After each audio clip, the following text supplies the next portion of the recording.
Fala pessoal, seguinte, dessa vez tá gravado porque a internet daqui eu não sei o quanto ela vai aguentar uma live, por isso para não perder a nossa regularidade, tô fazendo dessa forma, tá bom? Então pessoal, qual o tema da nossa live de hoje, nossa pseudo live? Hoje a gente vai fazer o seguinte, vamos organizar as caixinhas do tratamento de vocês. Como que você vai avaliar um paciente com doença vascular?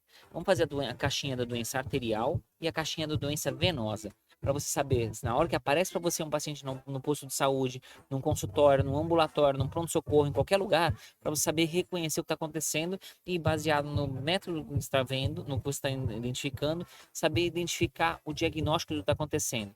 E a partir daí, saber como tratar esse cara da melhor forma e ver qual o grau de urgência da coisa. Certo? Se você nunca viu esse careca barbudo aqui na sua frente, meu nome é Afonso.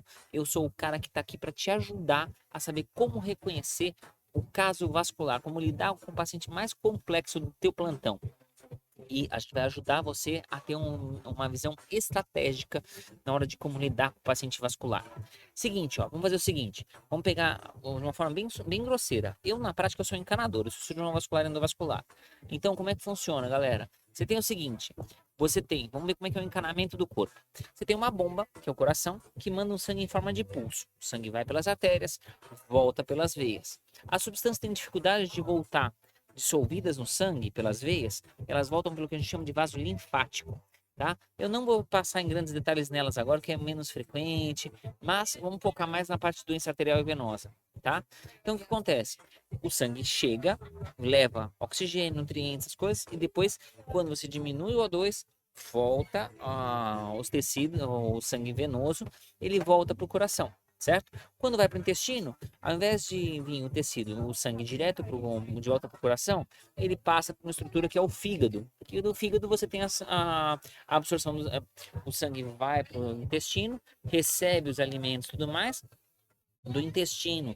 Esse alimento, esse sangue com os alimentos passa pelo que a gente chama de sistema porta, entra no fígado. No fígado tem essa metabolização dos alimentos que são absorvidos e de lá cai na cava inferior e vai para o que a gente chama de sistema porta hepático, certo?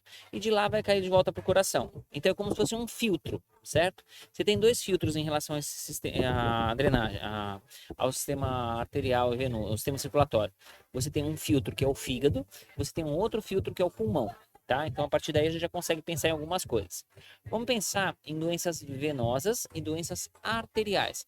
Na prática, o raciocínio é exatamente o mesmo. O que muda é o território, aonde vai estar acontecendo, então o sintoma vai ser o mesmo. Galera, o legal da vascular é o seguinte: o teu raciocínio é o mesmo, você mexe em qualquer lugar do corpo. Só muda a anatomia local e alguns detalhes em relação ao que vai estar aparecendo de sintoma. Mas o raciocínio é exatamente igual. Então vamos lá. O coração é uma bomba, vai o sangue pelas artérias e o sangue volta pelas veias. Então, o que você precisa saber na hora de examinar esse paciente? Vamos lá. Pensando em doenças venosas, doenças de veia, o sangue, se o sistema é o problema do sangue voltando, o sangue chega normal, certo? Então, na hora de eu examinar, o que eu tenho que olhar? Eu posso olhar a palpação dos pulsos. Eu consigo palpar pulso pedioso, consigo palpar pulso tibial posterior, pulso poplíteo, pulso femoral, nos membros superiores, pulso radial e ulnar. Eu posso palpar pulso braquial, pulso axilar, eu posso palpar os pulsos carotídeos, pulso na temporal superior, na temporal superficial, tá? E eu consigo palpar alguns pulsos abdominais, pulso na ilíaca, pulso na aorta, né? Pela palpação dos pulsos eu consigo saber se tem algum vaso entupido. O sangue volta das veias para o coração, certo? Se o líquido volta, o que vai acontecer? Você vai ter o seguinte: se o sangue vai, mas tem dificuldade de voltar por alguma razão, vai levar o quê? Edema. O líquido sai do intravascular, vai para o extravascular, vai dar inchaço. Se por um acaso isso daí acontece em algum ponto por um processo inflamatório, o que pode acontecer? Ele pode levar a edema local. Por exemplo, um trombo. Trombo é coágulo dentro de um vaso. Se eu tenho um coágulo que se forma numa veia profunda na perna, por exemplo, uma trombose venosa profunda, o que vai acontecer? Vai ter um fator que é o seguinte: esse coágulo vai fazer um processo inflamatório que vai inchar exatamente a musculatura que está ao redor do músculo, do vaso, que se a veia é profunda é a musculatura. Então vai inchar dentro da musculatura, diferente de um inchaço por edema de posicional, por exemplo, que vai inchar o subcutâneo. tá? Então, a partir daí, você já pensa mais ou menos como é que é o quadro, certo? Você vai pensar, um quadro que tem insuficiência venosa, tem dificuldade do líquido voltar, o que vai acontecer? O cara vai ter, nos momentos em que o líquido tem necessidade de voltar, ele não volta e pode ter edema, certo? De uma forma bem simplista. Então, vamos lá. Qual seria um quadro de uma... Em relação à drenagem venosa, você tem o seguinte, na perna, a drenagem venosa, 90% da drenagem venosa da perna, ela se dá pelo sistema venoso profundo, por veias profundas que acompanham as artérias, certo? Menos de 10% pelas veias superficiais, certo? Então, o que acontece? Se você tem uma alteração, por exemplo, que a veia superficial, que não é importante, ela dilata e faz o líquido inverter o fluxo pelas veias superficiais e acumular na perna, que é o quadro de varizes. Qual vai ser o sintoma que esse cara vai ter? Sintomas de insuficiência venosa. O líquido tem dificuldade de voltar, certo? Então, o que vai acontecer? Ele vai ter inchaço quando fica muito tempo de pé parado, muito tempo mais parado. Por quê? Porque quando ele mexe a perna, ele vai apertar a veia profunda que tem válvula, e isso é o que bomba o sangue das pernas para o coração. É assim que se dá o retorno venoso, certo? Então, é o edema posicional, que piora quando a pessoa fica em situações de ortostase, uma situação que ele faz uma coluna de líquido, certo? Piora quando fica de pé parado, piora quando fica muito tempo sentado, e quando a pessoa mexe a perna, vai começar a melhorar. Esse é o quadro crônico, a insuficiência venosa crônica, varizes, certo?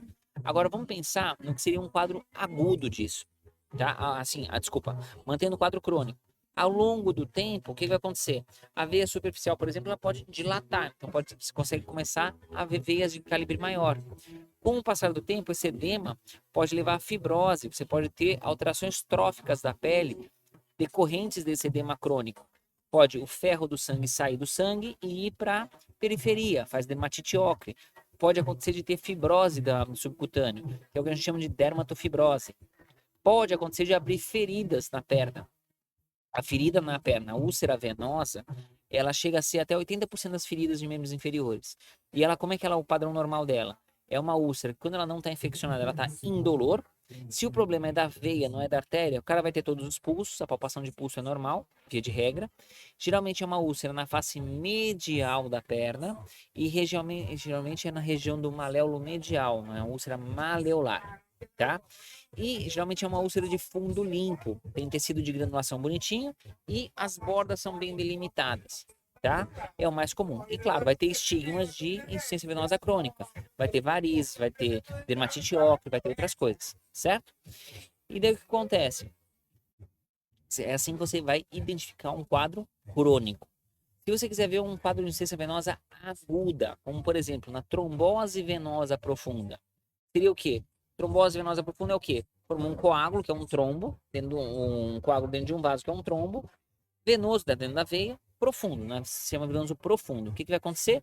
Entupiu de forma súbita a principal via de drenagem. Então, o que vai acontecer? Primeiro, esse trombo ele gera um processo inflamatório. Então, você vai ter, pela inflamação, você vai ter edema dentro do compartimento, da musculatura. Então, não deu tempo de inchar o subcutâneo e inchou lá dentro. Então, vai ficar endurecido. Isso que a gente chama de empastamento. E como está inflamado, qualquer coisa que eu mexo nessa região vai doer bruto. E aonde passam os vasos na perna, os vasos profundos na perna? Passam no compartimento posterior profundo, que é na panturrilha. Então, se eu fizer qualquer coisa que eu mexa a panturrilha, vai ter dor. Aí é que entra aqueles sinais de Romans, aquele sinal de Bancroft, que é quando eu aperto a perna e coisas desse tipo. O Romans é aquele negócio que quando eu faço a dorsiflexão do pé, se eu forço o pé para cima, o que eu vou fazer? Eu vou estar mexendo na panturrilha. E isso vai doer bruto por causa disso. Além disso, vai ter o quê? Edema de forma súbita. Dor e inchaço de forma súbita no momento em que formou o trombo e entupiu.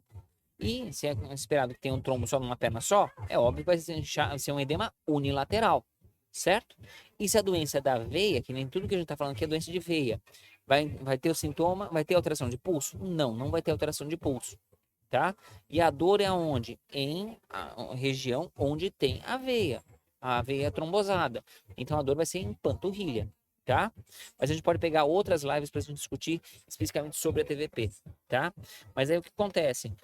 Pensando dessa forma, você consegue ver como é que é uma insuficiência venosa crônica e como é que é uma insuficiência venosa aguda. Como que seria o crônico? O crônico é muito comum ser bilateral, certo? Por quê? Porque o cara vai ter varizes nas duas pernas. É raro o cara ter um quadro unilateral, certo? Quando a gente pensa numa trombose venosa profunda, é mais fácil imaginar um trombo só em um lugar só. Então é diferente o quadro, certo? Então, pensa na caixinha de veia aguda, caixinha de veia crônica. Entenda como é que é o quadro, tá? Então, a partir daí você já consegue fazer um diagnóstico de varizes, a partir daí você já consegue fazer um diagnóstico de trombose venosa profunda. Entenda que o quadro de varizes, ele é quando a dor do cara aparece quando fica de pé parado, por um tempo prolongado, geralmente é mais em região de perna e pé. É diferente de, por exemplo, uma lombocetalgia. O cara pode ter dor deitado, coisa que deitado não faz sentido o cara ter dor de varizes, porque não vai fazer coluna de líquido. Diferente de um quadro ortopédico, por exemplo, teria uma dor localizada no joelho ou no tornozelo, tá? Então você tem que ter isso em mente. Pensa, tira a história do teu paciente. Quando que dói? Quando que tem um problema? Para você poder entender. Se você pegar um quadro de insuficiência venosa aguda, por exemplo, uma trombose venosa profunda, o cara vai te falar de uma dor de início súbito e ele pode ter alguma alteração, pode ter formado coágulo. Então a gente pensa na tríade de Virchow, ou estase sanguínea, o cara ficou acamado por um tempo, ou o cara teve alguma doença que aumenta a viscosidade sanguínea, sei lá, um câncer, ou o cara desidratou, ou tem alguma outra doença X que pode formar um aumento de chance de ter coágulo. Ou então o cara teve alguma lesão endotelial, teve um trauma, uma pancada, alguma coisa, tá? Então você vê a alteração na tríade de Virchow levando à formação do trombo. Dor, edema súbito associado a edema de musculatura. Então você vê empastamento, tá? A gente pode fazer uma live também só sobre isso depois, beleza? Então aqui a gente fechou as nossas caixinhas de doenças venosas, tá? Lembra, a gente está falando de veia. Então, teoricamente, o teu paciente não vai ter nada de alteração na veia, no quadro superficial, certo? Desculpa, no quadro arterial. Então, pulso ele vai ter normal, tá? Então, ele não vai ter alteração de pulso, ele não vai ter alteração de perfusão, essa coisa de perfusão lentificada, essas coisas, não vai ter nada disso em quadro venoso. É uma coisa para a gente ter em mente. Usa o raciocínio, certo? Agora vamos pensar na nossa caixinha de doenças arteriais. A doença está no vaso que sai do coração e chega na extremidade, certo? Então o que acontece? Se por alguma razão você tem um quadro que entupiu algum vaso, ou está fechando algum vaso que vai para a extremidade, o que esse cara vai ter? Ele vai ter um quadro parecido com o de angina, que nada mais é do que a mesma coisa, só que do coração. O vaso, ele tenta levar o sangue para a extremidade. Quando ele precisa chegar esse mais sangue não chega e vai dar dor. Ou pode morrer tecido, certo? Então o que acontece? Que nem da mesma forma, a gente pode ter doença crônica e doença aguda. Vai mudar de acordo com o território, certo? Então o que acontece? A principal causa que a gente vê de insuficiência arterial crônica periférica é a aterosclerose, que é a doença decorrente do cigarro, tá? Que é a formação de placas de ateroma, a formação de placas de gordura. Então, o que acontece? Você vai perceber que vai ter uma alteração de pulso. Por quê? Porque se tem a placa vai fechar o vaso e distal ao ponto da oclusão, você não vai perceber esse vaso perfundindo. Então, por exemplo, se sente pulso femoral, não sente pulso poplíteo, não sente pulsos distais. Olha do outro lado, você vê que tem todos os pulsos, ou vê que tem um padrão parecido, certo? Leve em consideração, se o cara não tem pulso, ele vai ter uma diminuição de perfusão. Diferente do coração, quando o cara está infartado, eu consigo palpar o pulso das artérias. É diferente de uma coronária, quando eu não consigo palpar pulso. E olha que interessante, eu consigo fazer o diagnóstico topográfico pela história, tá? Pelo exame físico. Se o cara tem pulso femoral, tem pulso poplíteo, não tem pulso distais, aonde entupiu? Artérias de perna. Se o cara tem pulso femoral, não tem pulso poplíteo nem distais, onde está fechado? Território femoropoplíteo, na femoral superficial. Tem pulso numa femoral, não tem pulso na outra, onde está fechada? Na ilíaca. Não tem pulso em nenhuma das femorais. Ou as duas ilíacas estão fechadas, ou a aorta está fechada. Cronicamente, conforme vai fechando, outros vasos vão aumentando a circulação, o que a gente chama de circulação colateral. Então, outros vasos lentamente vão perfundindo, de tal forma que eu consigo fazer o sangue chegar e manter o membro ainda viável. Mesmo se tiver fechado uma aorta, isso pode acontecer, tá? Lembra que eu tô falando de uma evolução de vários anos, tá? Que mais que esse cara vai ter de sintoma? Esse cara vai poder te falar o seguinte: se ele tiver sintoma, ele vai te falar que tem dor quando vai fazer exercício que precisa de mais esforço para o membro. Então, o que acontece? Ele vai ter o que a gente chama de claudicação intermitente, tá? Então, o que ele vai perceber? Ele vai perceber que ele vai andar. Quando ele for andar, ele precisa chegar mais sangue nesse tecido. Esse mais sangue não chega, e aí ele começa a ter dor. Para de andar, porque dói. Parou de andar, para de doer mais ou menos 1 a 2 minutos depois. Parou de andar, parou de doer, ele consegue voltar a andar e volta a andar. Isso daí é patognomônico de doença arterial periférica crônica, tá? Isso é importante a gente levar em consideração. E o território dependendo do território, o sintoma é idêntico. Se for no braço, vai imaginar exercícios para o braço. Se for na perna, você vai pensar caminhada, que é o mais comum da gente pensar. Se for no coração, o cara vai ter angina. Se for, por exemplo, abdominal, o cara vai ter o quê? Quando for comer, que é quando ele precisa de mais perfusão no intestino, ele vai ter dor quando come. Se for um AVC, o cara vai ter o déficit cerebral, certo? Mais ou menos esse é o raciocínio, certo? E o quadro agudo, como é que é? O quadro agudo, outra coisa que acontece. Se cronicamente vai chegando menos tecido, o que você vai perceber? Menos sangue, o que você vai notar? Vai ter alterações tróficas da pele e alterações do tecido para se adaptar à hipoperfusão. Então você vai perceber o quê? Vai ter menos anexos de pele, a pele vai estar mais ressecada, a atrofia do músculo vai ser menor que do outro lado, se a perfusão estiver melhor, tá? Então você vai perceber que é um pé que muitas vezes tem aquele baqueteamento de unha, aquela unha meio dedo de relógio. Por quê? Porque chega pouco oxigênio, igualzinho o DPOC, só que nesse caso é localizado no ponto da isquemia, certo? Então tem que ter isso na cabeça, pessoal. Entenda que o quadro, ele é totalmente relacionado ao que você está vendo. E se está chegando menos tecido, que você vai notar, na hora que eu elevo o membro, ele vai precisar de mais força para poder vencer a gravidade e levar o tecido. Ele pode ter o quê? Ele pode ter o que a gente chama de palidez à elevação. Isso que a gente chama de sinal de Léo Birger, que quando você levanta o membro vai estar pálido. Daí você compara o membro que você não levantou com o outro membro que você levantou e deixou um tempinho. E o principal vasodilatador que o corpo tem, qual que é? CO2, certo? Se o tecido está isquêmico que você levou, o que vai acontecer? Vai estar com muito CO2, certo? Pega esse cara que você acabou de levantar as duas pernas e bota o cara sentado. O que você vai notar? Vai começar a chegar por gravidade mais fácil o sangue, e esse chegar mais fácil o sangue vai fazer o quê?